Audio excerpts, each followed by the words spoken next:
What is a company that you refuse to support? What is your reason for this? Hi Reddit guys, subscribe now, or I will squeeze a lemon into your eye. Frick Teleflora. Let me tell you about the time I ordered flowers on Teleflora. I know it's a wall of text, but seriously please read the whole thing. So I order them for my GF's first day being promoted to a new job. Her first, I guess most people would call adult job, with actual responsibility and a staff and stuff. Big deal. So I order her a very pretty, expensive, but not break the bank, flower arrangement. I order maybe a week in advance. It wasn't last minute or anything. Include a nice note that says congrats on your first day. Day of, 3 o'clock rolls around and I haven't heard anything from her. So I call Teleflora, who checks with someone and confirms that they're being delivered right then. I wait all the way until 4 o'clock to call back. I'm put on hold, transferred around, etc. and finally the customer service rep says, they were never put on the truck. I'm pissed. Because Teleflora already claimed they checked and that the flowers were being delivered. They flat out lied to me. But whatever. They weren't on the truck. People make mistakes. I'm pissed, but fine. They say they'll deliver the flowers tomorrow. Not nearly as special when it's not her first day. Your first day at your first adult job, the first time you've ever been given a promotion you earned, only comes once in your lifetime. But fine. And I make absolutely sure they know they have to change the message. Obviously I can't say congrats on your first day. On her second day. They say no problem. So the next day comes, and she gets the flowers. Calls and is super happy. Sends me a picture, and it's the wrong bouquet. It's a crappy little arrangement of carnations that someone threw together. Now, Teleflora says they don't guarantee the exact flowers, because it will depend on the season. But these flowers aren't even close. I could have picked this exact thing up from the grocery store for $10, instead of spending $100 to order them. And I ordered, like, roses or something. There's no reason they couldn't have got roses.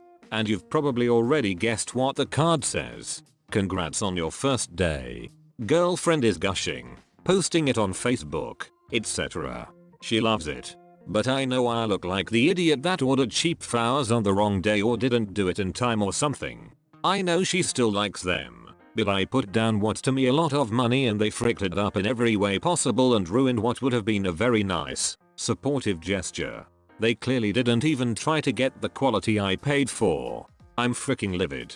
But that's all not even the worst part. You ready for the worst part? I call up Teleflora and tell them you gotta make this right. Wrong flowers, wrong card, wrong day. You failed in literally every aspect of your job.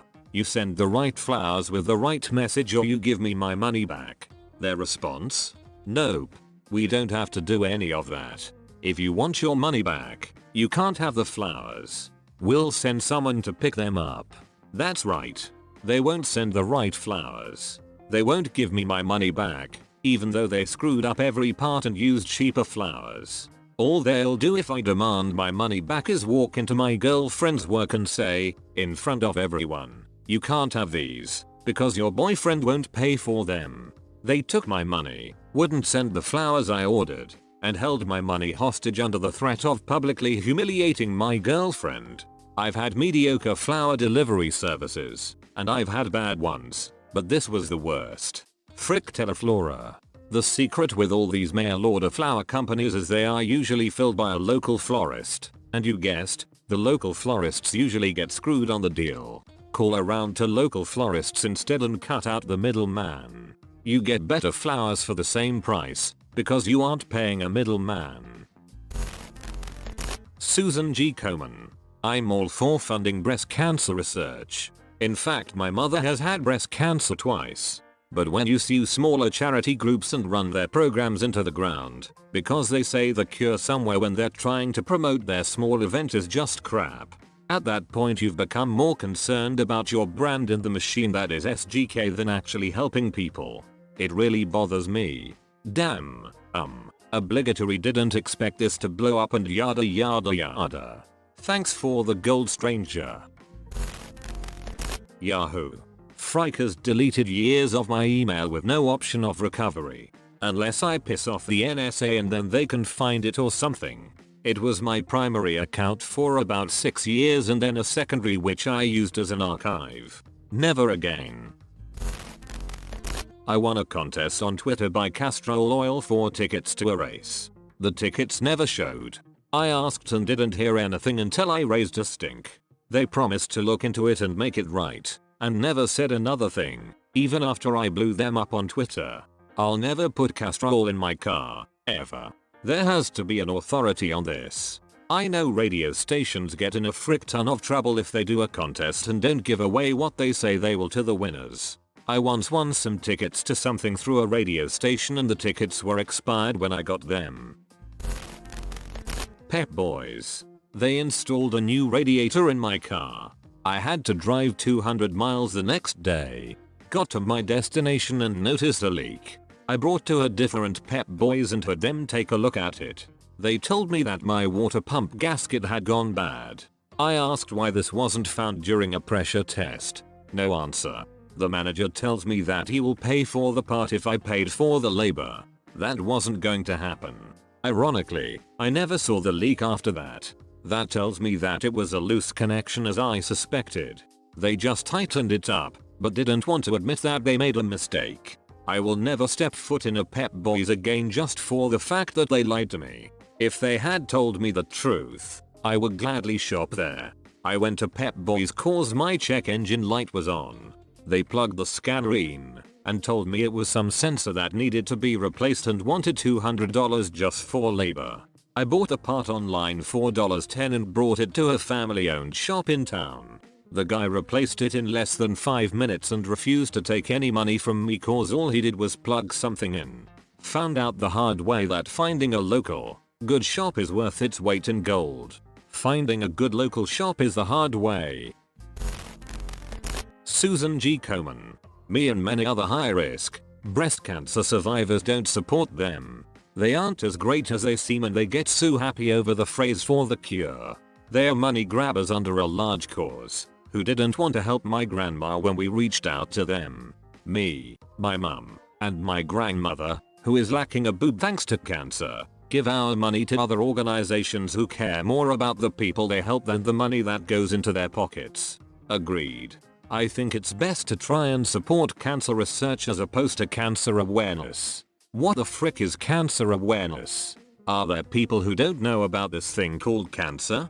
The angle behind it is this. By raising breast cancer awareness, you hope to get Congress to pass budgets that support breast cancer research. So by giving $X to an organization raising awareness, you are hoping to have them cause Congress to budget $Y for research where $Y is much greater than $X. That's the angle. The reality is this. It's a great way to line the pockets of executives with the donated $X money and with a serviceable cover story for what is in effect a scam. And I'll call any organization whose donors largely believe their donations are being used for research when they are not a scam. That's not even to mention the ethics behind not giving much to research while trying to get everybody to pay for research through taxes. I'm currently going through my second time with breast cancer. I'm a single mother who is struggling, and I was having a hard time with my insurance. I was told to contact them, that they could help me. 7 times, I reached out to them, with no answer. Then, finally, I get an envelope in the mail and I'm thinking that they finally heard me and are going to help. No. It was a request for a donation. Still haven't gotten any answers for my requests, but I get phone calls daily from them asking for a donation. It's really hard not to lose my temper at the people calling. It's not their fault this happened. Now, I tell everyone not to donate to them. Look for real charities. Ticketmaster. Their fees are absurd. I'd rather go to the venue and buy the ticket there than pay their ridiculous service fee. Thank you.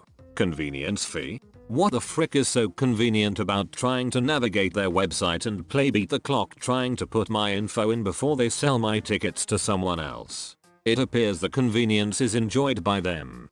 Shorter lines and less paper to print. So you're actually paying for their convenience. Nestle used to be a client of mine. I had to go to a meeting with their internal PR team or corporate affairs. And by meeting, I mean propaganda session. Basically had to sit around for 2 hours listening to them talk about how Nestle's not trying to privatize the world's water supply and how Nestle doesn't kill babies. 3 out of 10 wouldn't do it again. I'd like to start out by saying that my company do not kill babies. Lawyer mumbles something. Oh, that we're not responsible for baby deaths. Lawyer mumbles. Per se. BuzzFeed. Clickbait is my reason. I've been boycotting Skittles ever since they got rid of the lime flavor. I would save all the lemon and lime candies and eat them together, but all that was ruined. You give me green apple and still call it original? Well, you can go frick yourself. I still feel remorse towards the girl I judged harshly when I overheard her yell out, "Yuck, I hate green Skittles, they are the worst." I spoke unkind words about her to my friend who was with me. This occurred a few weeks before I had learned that they changed the green Skittles flavor to apple. It still weighs heavy on my conscience that I unfairly judged this woman negatively. Rather, I wish I could have told her she was fighting the good fight. Fellow lime Skittle fanatic. They have the lime Skittles in the green orchard bag. And the sour Skittles still have green lime. Stay strong, brother, you're not alone. Side note, I was dating a Wrigley's executive when that change happened and I tried my damnedest to reverse the decision. But she couldn't do anything cause she worked in their chewing gum division. Putting lime in the orchard pack and green apple in the original seems counterintuitive. Okay Reddit guys, subscribe now, or I will squeeze a lemon into your eye.